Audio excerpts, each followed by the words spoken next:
You can say amen. Okay. I would like to call this meeting to order for the Recreation and Parks Commission meeting of March 12, 2024. Madam Clerk, will you please call the roll? Commissioner Carey? Here. Commissioner Batterson? Here. Commissioner Molina? Here. And Chair Lopez. Here. Thank you. I would like to request a motion to approve the minutes from the February 13th meeting. So moved. I'll second it. Thank you. Having heard the motion and second, is there any discussion to approve meeting minutes from last month? All those in favor approving the minutes, please say aye. Aye. Thank you. Okay. The first item on the agenda is the public comment period. Madam Clerk, do we have any requests to speak at this time? No, we do not. Thank you. Our next item is a presentation of an update on the city-wide solar project. This presentation is made by Mr. Brett Falgoni from Public Works. Please share with us your presentation.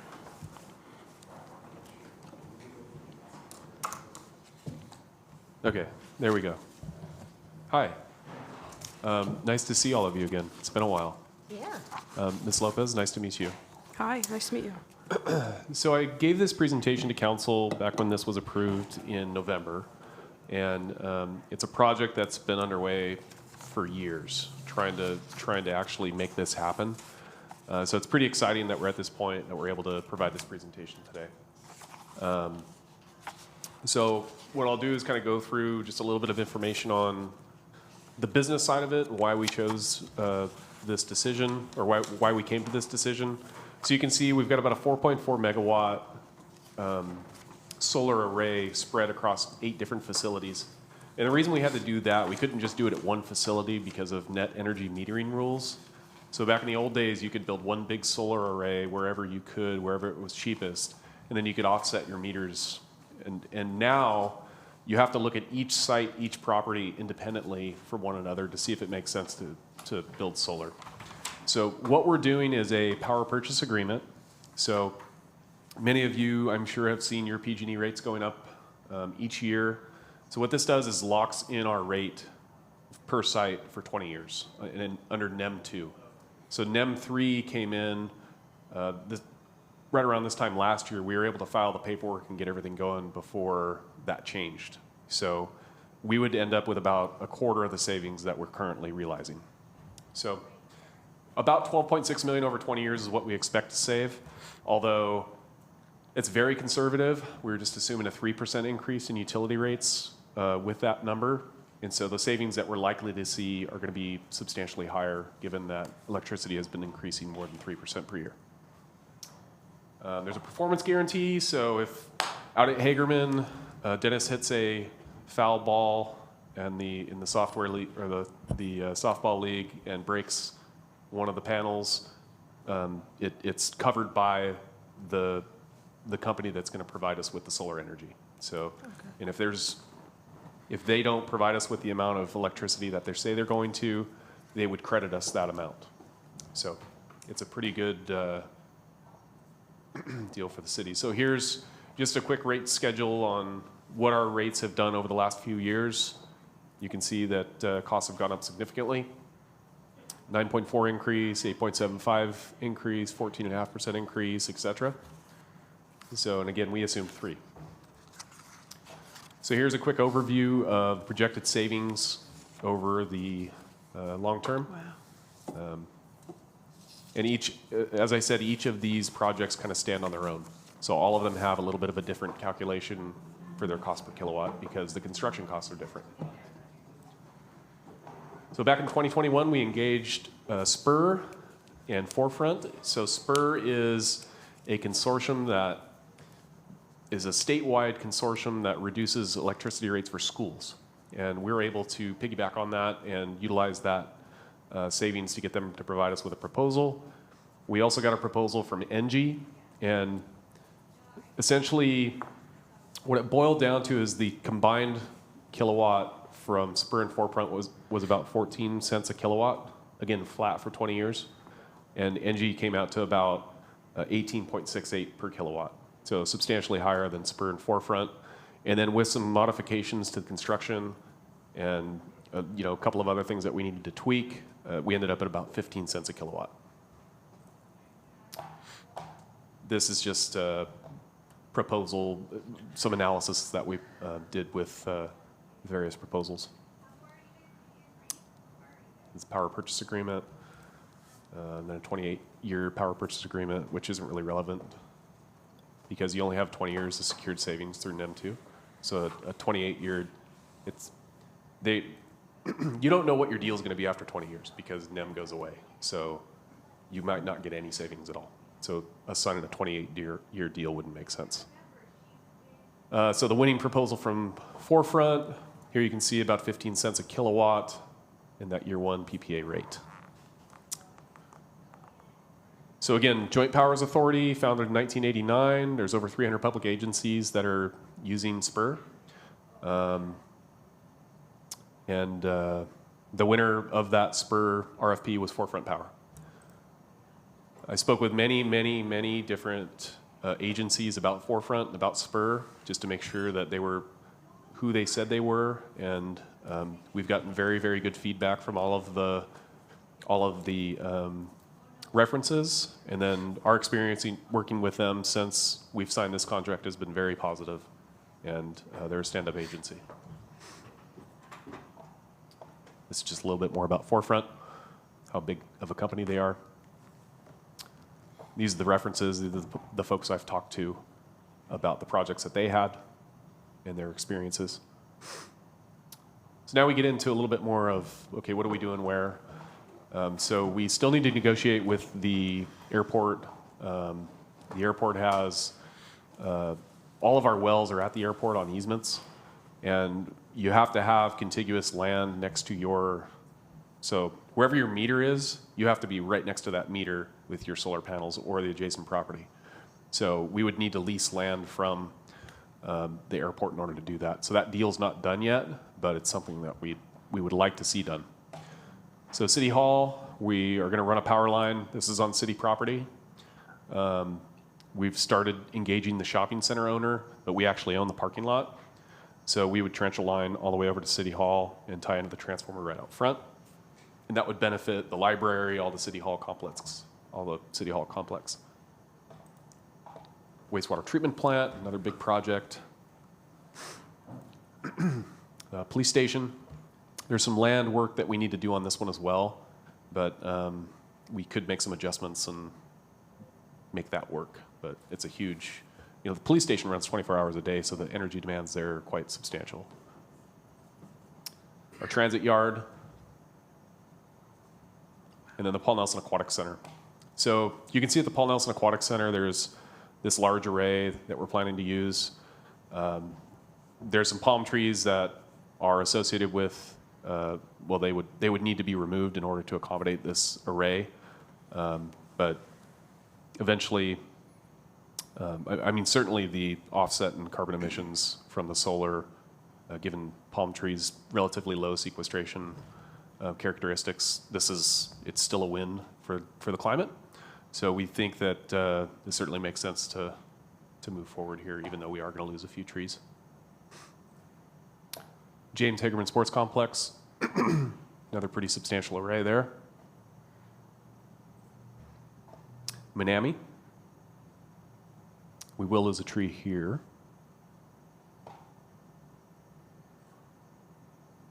And you can see the amount of greenhouse gas equivalencies in year one is, well, over 10 years, roughly 96,000 trees. So acres of forest in 1 year, 6,963.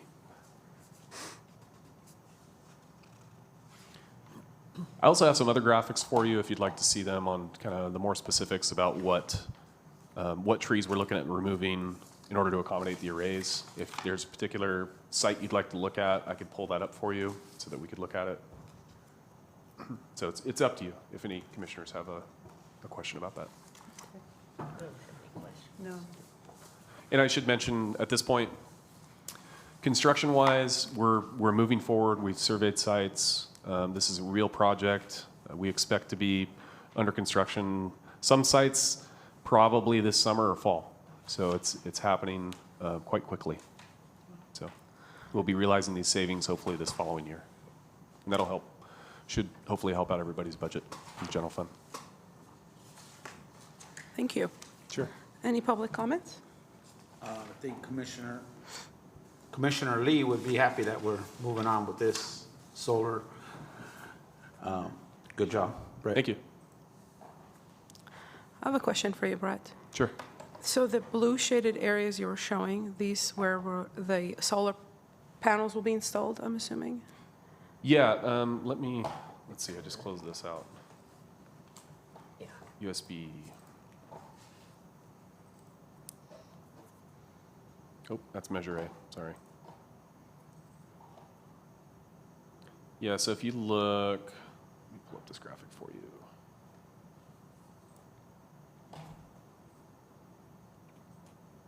There we go. So you can kind of see where, oops, I'm sorry. You can see where the panel locations are. And so what that ends up being is you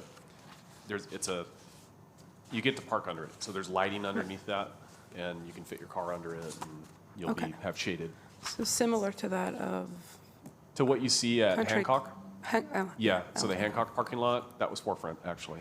Now, So, in addition to the palm trees being removed, obviously having solar would essentially work out. What other trees did you say were being removed from? so I'll go ahead and show you. So I think you mentioned one more park, but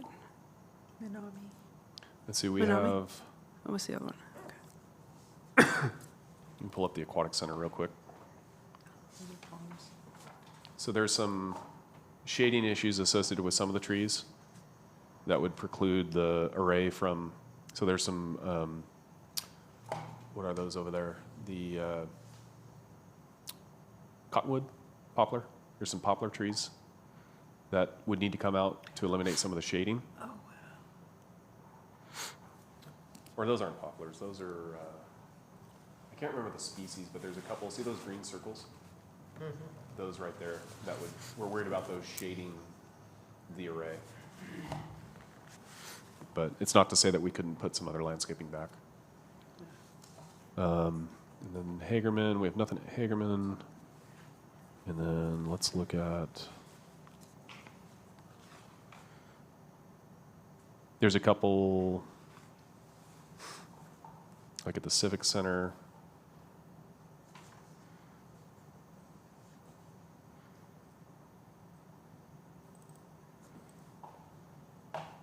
Couple at the Civic Center we would need to remove. And again, it's a shading issue. And there's likely some smaller trees that are below these arrays. But Scott and I went through a couple years ago and replanted this whole parking lot because the trees were just atrocious. So there's probably a couple of little trees that are in this parking lot. But having that whole parking lot covered should really help with, it's going to help with the lighting as well, and then hopefully urban heat island too. So, Okay, yeah, thank you. sure. No major specimens. Actually, too, at Hagerman, that's gonna give us more parking. Nobody parks there because they get hit by the balls. Yeah, I mean it's going to be premium parking.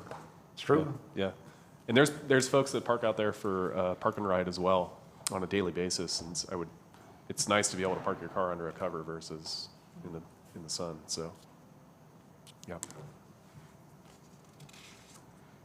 Sounds good. Thank you, Brett. You're welcome. Okay, next item on our agenda is a presentation by Mr. Smita. Please give us your staff report.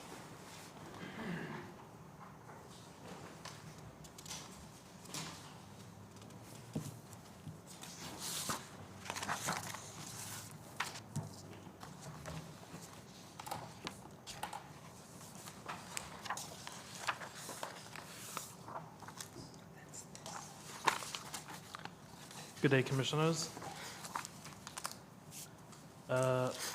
So you recall last month I gave you a very extensive or a fairly extensive presentation on what we were looking like at mid-year and some of the plans we have for our next 2-year budget cycle.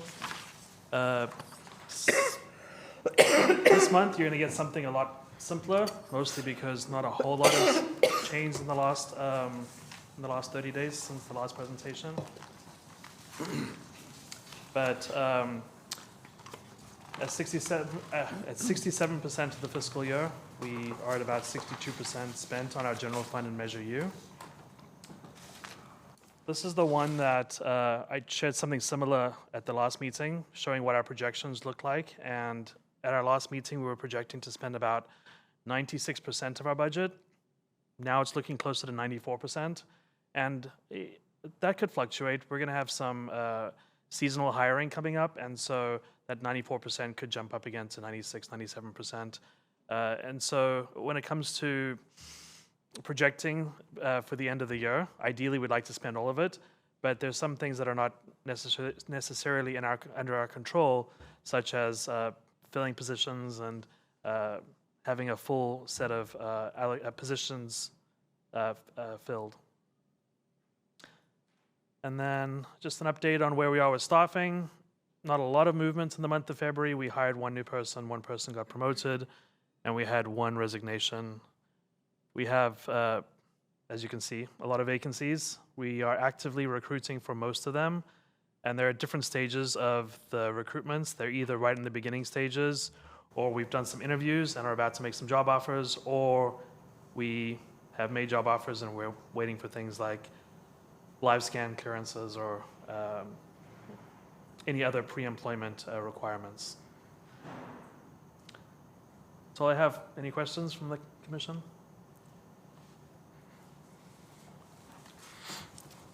Thank you, Mr. Smita. Any questions? Good. No. Yes. Can I suggest Thank that? you for the PowerPoint. I've been spreading the word for people to come and get a job at the city, but it's kind of hard, I guess, right now. Thank you.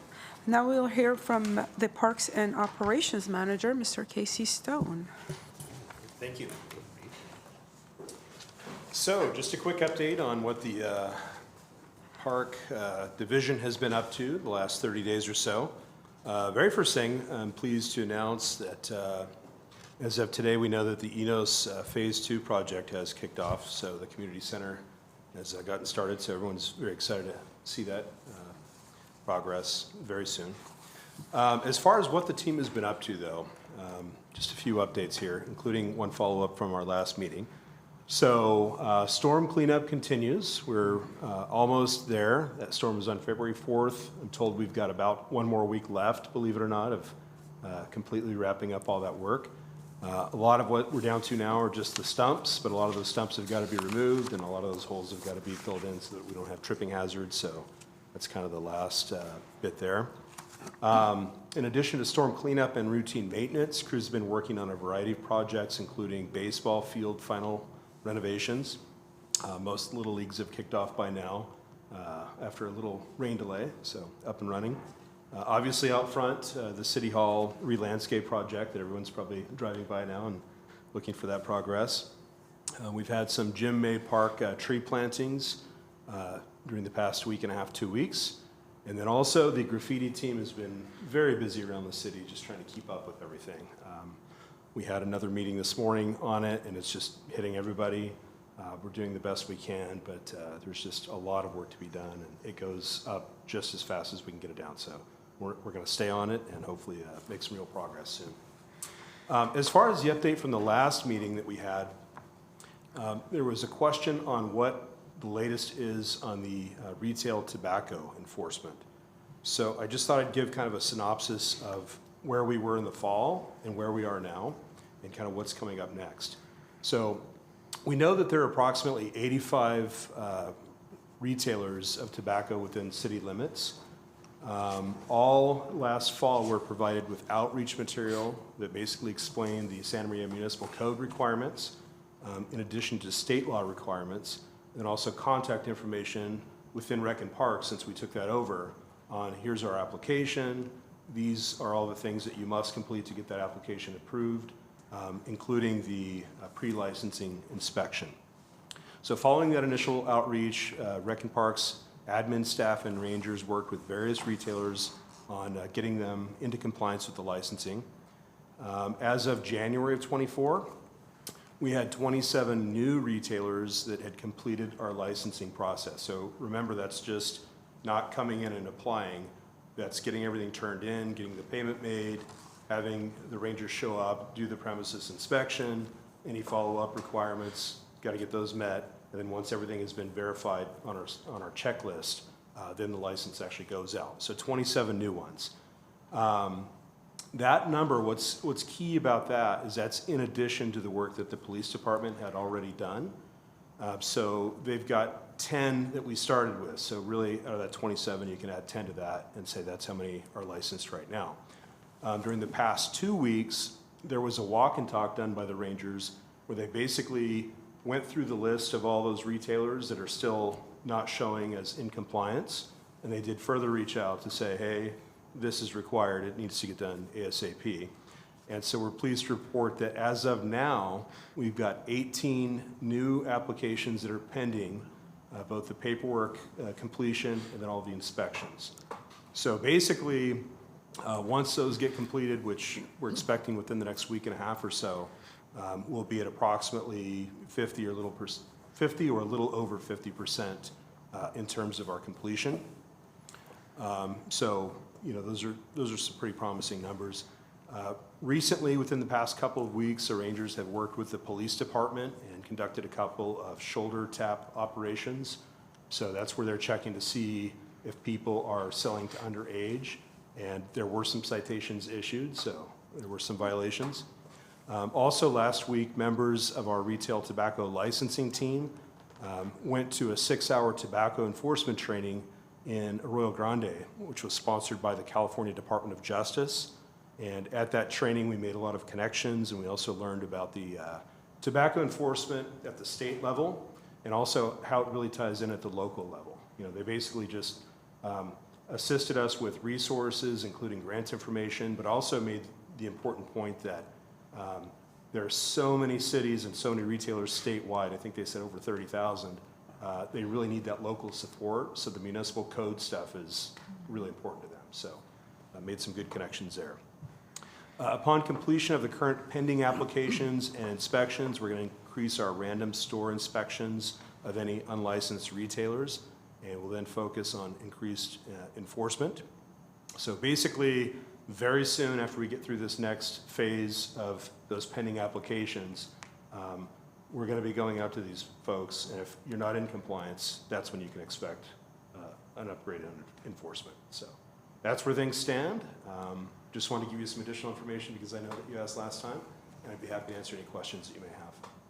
Thank you. I do have a question. The citations for, is it under 18 or 21? 21. Okay, 21. Is it monetary citation that they have to pay back? Well, it can be a couple of things. So number one, you can get your license suspended. And then also number two, it can get filed under state law. So under state law, you do face fines. Okay. So it really depends on who's filing. If you file under state law, it's got to go through the district attorney's office. If we file under the municipal code, city attorney's office can handle it, and that's where they also face suspension. Thank you. That's excellent progress. Thank you so much. Any questions? The tree that fell at my house, they cleaned it up very well. They came back a couple of weeks later, took the stump out, cleaned up where the tree was. So that came out pretty nice. Good Great. job there. Actually, I just got a question on the way over here. And the last couple of days, a crossroads, why is that still got some water in it? Why is it, that's the longest I've ever seen it dry up. And it's still wet. You're talking about the standing water in the Yes, basin? it's up on them. I noticed that myself. I don't have a good answer on why that has not dissipated yet, but I did notice that. All I would speculate is just, you know, we had a solid amount of rain and it just hasn't gone yet. But I don't know if anybody else has a better answer than that. I don't know a good answer for you at this point. Yeah, because that's the longest I've ever seen it. Usually the kids are playing on it, or the people are playing on it already, but it's just soaked.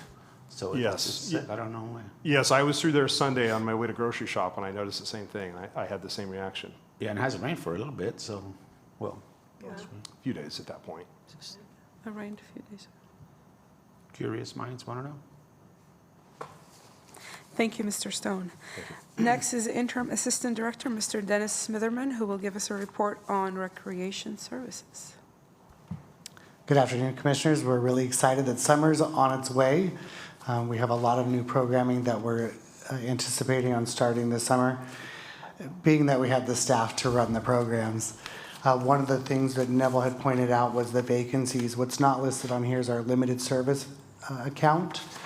And currently, the limited service staff are staff that we bring on primarily seasonal, but also year-round, and can work up to about 20 hours a week or 1,000 hours a year. This staff is a staff we really rely on to help run our programs and include lifeguards and recreation leaders. This is also our highest rate of vacancies in the department right now. We are really noticing an impact to current programs and future programs as well. While we're still continuing to plan for programming, it's all contingent if we actually have the staff. If we have the staff, that budget savings will probably be gone, sorry Neville, as we anticipate a full summer. Looking at the council's new goals for this upcoming year, we do see an increase in youth programs. So recreation staff, Stephanie Salcedo and her crew have really worked hard on creating some new day camps for youth, which has not happened in our department for almost 2 decades.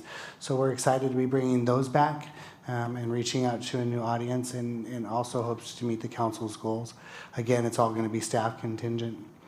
As you also see under the current vacancy, our teen outreach coordinator is now vacant. We are lucky to have had David Rodriguez working with us for the past 10 plus years in different capacities, but he's currently now the training coordinator for the entire city. So he'll be working here at City Hall, which does leave that position vacant. So we do have a couple of programs that are going to be put on hold or postponed, which includes the trip to the Ronald Reagan Library, and then their spring college tour right now is a little bit up in the air, and we're going to try to figure out if there's alternatives. But there is that possibility. So once again, I just urge that if you know anybody that you believe may qualify for any of these positions on that sheet that Neville handed out, please send them our way. Applications are available online, and all the job descriptions are posted there as well. We are really set for lifeguards this year, which is exciting considering there's been a shortage across the United States. It hasn't been a big impact here in Santa Maria. We've had to worry a couple of times, but have been able to make it work. One of the exciting programs we've talked about in the past is having all 4th graders in the Santa Maria Bonita School District take swim lessons. Working with the school districts, the travel logistics are going to be too challenging for the school district. So what we've come up with is a voucher program that these youth will be able to sign up for our existing swim lessons, and we will be able to help with transportation using our local transit system, and we'll continue to work as a partnership and try to find funding to make sure that no kid is not able to take a bus to get to swim lessons. So we're excited about that.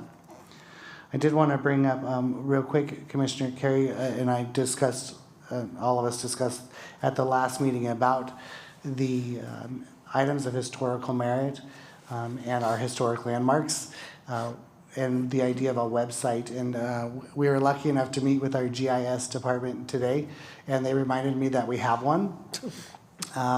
So it was based on the brochure, and what the next step for us is to add some more verbiage to the actual each actual item in those registries, and then promote it. So we'll continue working together, and I'll ask that committee to help me with that verbiage, and we can then promote that website for more people. They did share with us the statistics for the public art, and since the inception of that website, we've had more than 5,000 views on that. I think 100 of those are myself, but so we'll continue to publish that as well. Again, you'll see that we have a graphic technician vacancy, so getting things out in the media is not as quick as possible. I'm not very good at Adobe Illustrator or InDesign, but we have contracted a 20-hour-a-week employee to come help with that in the meantime. But with all the summer programming, that person, there's no expectation that that person can keep up with the amount of work that's involved at 20 hours a week. So right now, we're really focusing on our summer programs and our summer brochure that'll be coming out in the next couple of months. And that's all I have for an update right now. Thank you. Any questions? Mr. Commissioner Smithman, have we ever thought about going to our senior citizens for some help in employment and in Muscle Center? And Yeah, so we have had quite a lot of volunteers from the senior center in the past years, more than 1,000 hours a year for that, in just that population alone that have provided and given back. A lot of the times it has to do with the senior programs at the actual L1 Muscle Center. So we do post and have posted different job recruitments on there as well. Some of the challenges is typically the timing, as we, some of these jobs require an 8 to 5 or a middle of the day shift. And so we're continuing to look at all sorts of different mechanisms to get the word out there through the colleges and high schools, through the senior center and many other different avenues and community-based organizations to help us spread the word. You'll see we posted on social media. We have quite the following on our Instagram and Facebook with about 12,000 followers. And then we do pay on occasion for an additional boost, which we've seen as high as 40,000 reach when we pay $20 to boost a specific campaign. So we're looking at every way possible. One of the additional things that will be happening as we get closer to summer is we're going to be working on a job fair at the Abel Maldonado Center. For some of these positions as well. It's working out the logistics with our HR department and how we typically accept applications. We have run job fairs in the past with the HR system and applications being computer-based. We have the access to computers at the youth center, so we'll be able to host something to where they can go on there. We can teach them about the jobs that we have, and if they're interested in applying, they can apply right there at the youth center. yeah, because the last couple of years I've been here, it's been a struggle with the school district and the city, communications, working together. And hopefully with Angela here now, we can resolve that issue and we can get with the fourth graders not be able to come here and stuff like that. The city needs to have a better working relationships with the school districts, and hopefully Angela, now you can get on that. Because the last couple of years, it's been stalemate. We've been asking for, to get with the school districts and stuff like that, but it's just not working. Commissioner Molina, the issues that we've had with the school district have been really related to field use. But our overall relationship with the Santa Maria Bonita School District as well as the high school district have been really great, and we've been able to collaborate with them on many, many projects and programs. So we're really lucky about that, that we continue to build those relationships and nurture and grow them. And there are some issues that, there's a stalemate there that it's beyond our control, especially with the field space specifically. Yeah, because a lot of our job fairs should be happening at the high schools. Yeah, so Neville has attended various job fairs and more information fairs. For example, at Vandenberg, they host an annual event. We work with the colleges and many different, we've gone to Cal Poly and Allen Hancock and been to their informational sessions as well, to really promote not only the programs and what we're offering, but really to recruit potential employees. I have a question. Allen Hancock just had their job fair. Were you on ground? Yeah, so we work with our Human Resources Department here at City Hall. And so if we're not able to attend, usually they'll be the lead, and they'll have like 3 or 4 different departments in attendance with them. So I couldn't tell you specifically if we were at that one, but I know that the city gets those notices and every department gets those notices, and we try to attend every single one. Thank you. I think during the summer, you should have no problem finding at least summer employees from the high school. So I foresee all your summer programs happening. It's after the summer and keeping them, that's when it gets tougher for you guys. So let's hope for the best. So, thank you. Any other questions for Mr. Smitherman? Thank you, Mr. Smitherman. Next item is from our interim department director, Mrs. Angela Osland. Hello, everyone. So the staff gave you pretty much most of the updates that I was going to share with you. So they've stolen my thunder, and they've done a really great job doing it. So again, we're just really pleased that we've got a lot of these items in progress. A number of the projects are either under construction or about to enter construction.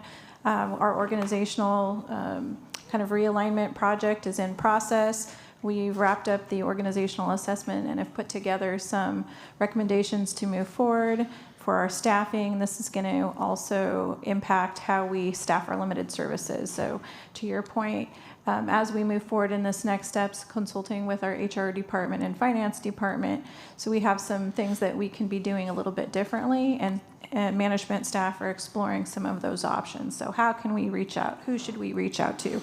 What can we do differently? So you'll start seeing that over the coming months. And as we enter into the coming fiscal year, there will be a shift in some of the practices of how we do business. The community generally wouldn't see it, but it's mostly who reports to who in-house, trying to centralize some of our purchasing process so that our field staff can be more in the field and less in the paperwork. Some of those items so that we can be a little bit more efficient in the business practice. Above and beyond that, the two items I did want to let you know about, I had hoped that we would have an urban forest management plan and parks assessment item to go to the city council. However, there are some council priorities. They needed to take care of some pretty important business. So we're going to go ahead and delay the presentation of the parks assessment until the second week of May, second council meeting in May. And then the urban forest management plan will go forward in the second council meeting of April. And so with those two items, we will be poised to move forward into the next steps of having the city council give us direction on where they'd like to head with our urban forest management plan, as well as looking at a potentially unified landscape district and alternatives for funding. And that's all I have. Thank you. Mrs. Osland, any questions? No? Okay, final item is on the agenda is the commissioner's oral report. Would anyone like to share with us anything they have? I don't have any, but I'd like to hear about the conference. Okay. It was fun. The conference, I actually gained a lot of different perspective, more appreciation for Recs and Parks, or Parks and Recs. I was corrected a lot. It is Recs and Parks, and apparently a few others also are Recs and Parks. But yeah, it was the seminars, while were very informative, I think on their end could have been done a little bit differently as far as space is concerned and amount of people in the same place. I saw a lot of people leaving only because they're overly crowded.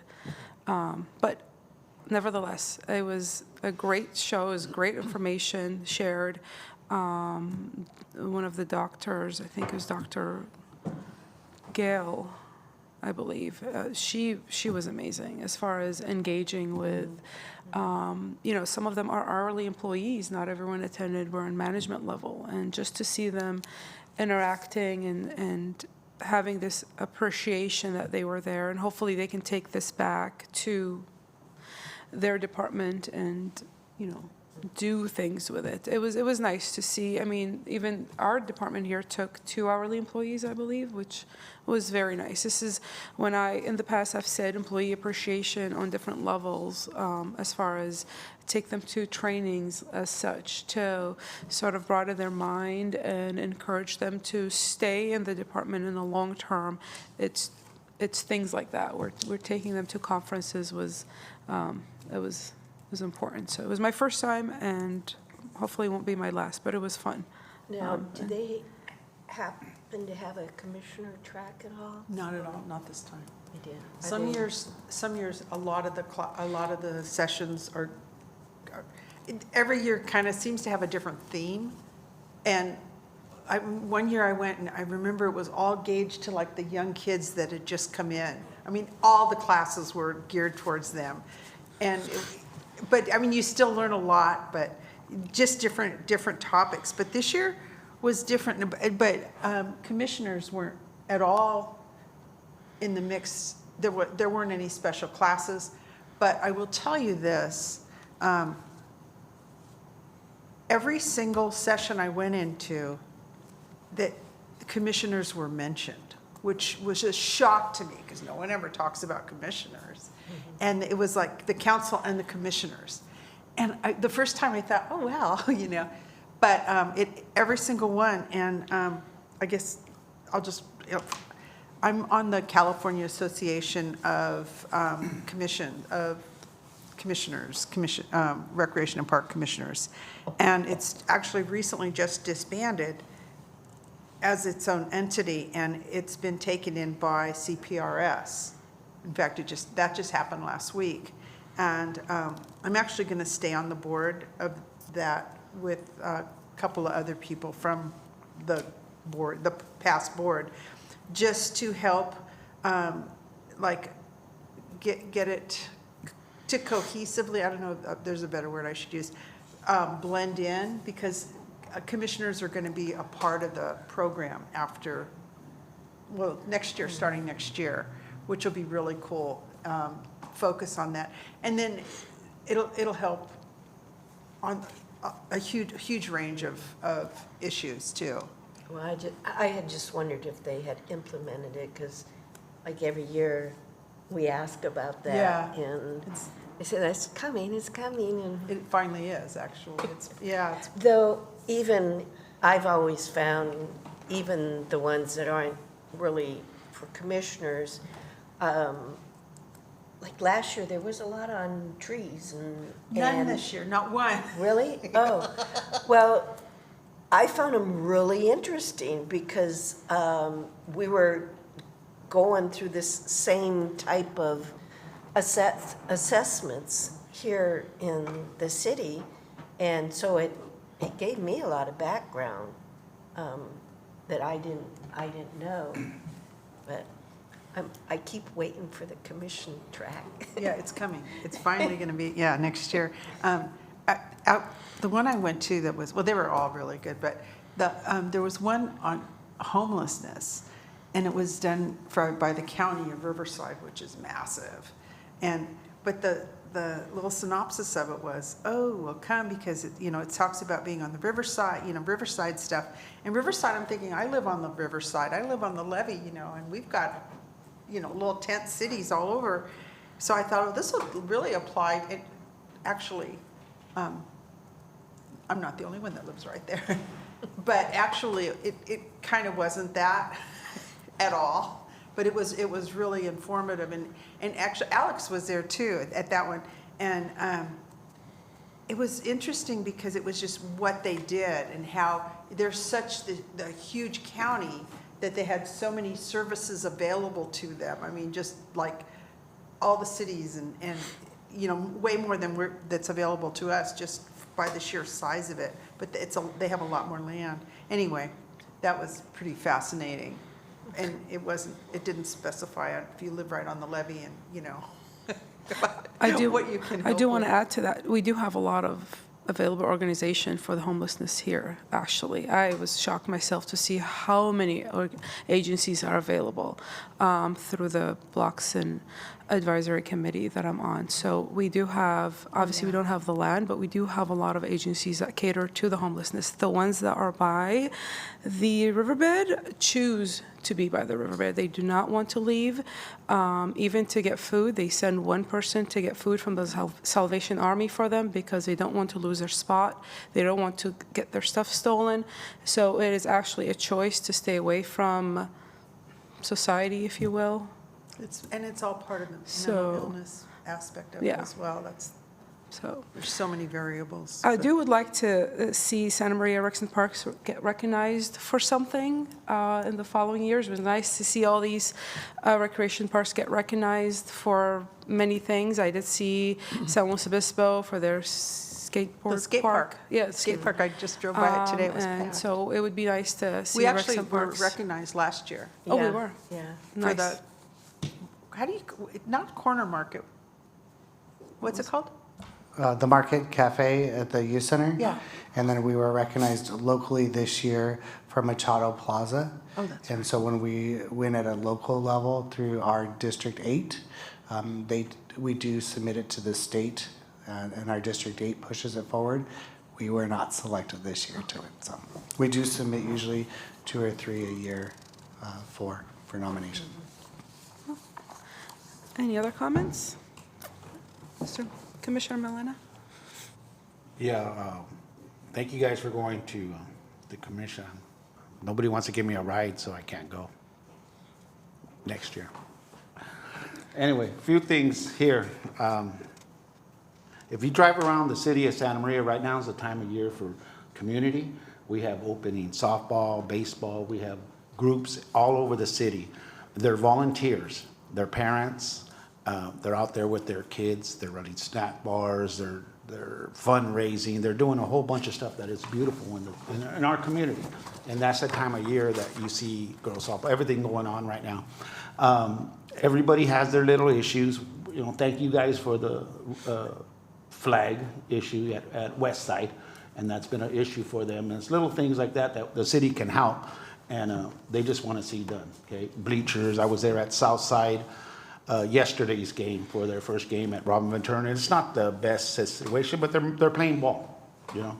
The kids are out there, the T-ball, the parents, there's soccer right next to them. There's this place is beautiful. This whole city, this community is beautiful, and it's fun to get out there and just walk around and see the volunteers, the time that it takes to put all these things together. They don't get paid, and the city is you know, we need to do everything in our power to help these programs. You know, whether it be field use and everything, you know, and we're doing a great job, but there are just so many people and so many kids. We have so many volunteers. It's a beautiful thing. One thing that, you know, we lost our PA system at Elks. They took that. The thievery is just getting bad, you know, so we need a new PA system. Hopefully we can get that going here. What else? One of the things that we do have in the city of Santa Maria is a drug problem. And it's an issue here, and it stems to the homelessness and that issue of Narcotics Anonymous. And that's one of the programs that we have in the city. And they've been reaching out to me for facility use, and that they've approached the city about rooms. And they don't have $130, they don't have $120 to reserve a room on Saturdays. But they have over 30 members that they would like to have meetings. And they only have what they get in the hat. I don't know if everybody's been honored to go to an AA meeting, but they only raise the money what they put into a hat. And that's the fee that they get for coffee or whatever. And so they only raise $30, and they're nonprofit, and it's called the Narcotics Anonymous. They were just sending me that. And I'd asked them, I says, one of the things is, you know, staff that we have, the rooms, and the city has a lot of rooms here, but the staffing is something. And I said, maybe you can get with them and staff yourself at Miramani, buildings that don't need staff, you know? I don't know how they can do it, but they're gonna be coming to you guys. It's the NA, Santa Maria Survivors Fellowships of Narcotics Anonymous. And they're really struggling at this time. But it's projects like that touch the community, and we can touch them. Those people are looking for jobs too, you know. Yes, they're out of jail, they're out of drugs or whatever. Those people still are trying to make a way into society. So the city we need to provide places for those people to go. And so hopefully we can help them in that situation there. Okay? Thank you. Don't they usually go to churches? I mean, there's like churches have so many meeting rooms. You would think that they would be able to, Yeah, I asked them the same thing too. Yeah. Go to the churches. But some churches don't want those kind of around. Thank you. I think this concludes tonight's meeting. Meeting's adjourned. Thank you. get out of here.